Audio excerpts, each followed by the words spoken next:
నైరుతి రుతుపవనాలు చురుకుగా కదులుతున్నాయి. తెలంగాణ, ఏపీ రాష్ట్రాల్లో క్రమక్రమంగా విస్తరిస్తున్నాయి. లక్షద్వీప్, కేరళ, తమిళనాడులో పూర్తిగా విస్తరించిన రుతుపవనాలు కర్ణాటక, మహారాష్ట్రలోని మరికొన్ని ప్రాంతాల్లో విస్తరించాయి.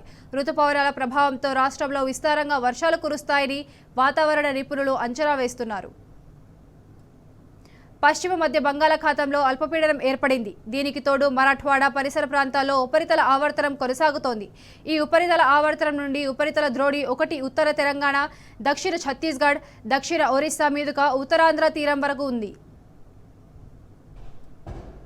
రుతుపవనాల ప్రభావంతో ఇవాళ్టి నుంచి 4 రోజుల పాటు రాష్ట్రంలో తేలికపాటి నుంచి ఓ మోస్తరు వర్షాలు కురుస్తాయని వాతావరణ శాఖ వెల్లడించింది. కొన్ని జిల్లాలలో ఉరుములు, మెరుపులు, ఈదురుగాలులతో కూడిన భారీ వర్షాలు కురిసే అవకాశం ఉందని తెలిపింది. ఇవాళ, రేపు కొన్ని చోట్ల భారీ వర్షాలు కురిసే అవకాశం ఉండడంతో పలు జిల్లాలకు ఎల్లో అలర్ట్ జారీ చేసింది. అటు జగిత్యాల, పెద్దపల్లి, రాజన్న సిరిసిల్ల, కరీంనగర్, ఆదిలాబాద్, మంచిర్యాల జిల్లాల్లో మోస్తరు నుంచి భారీ వర్షాలు పడుతున్నాయి.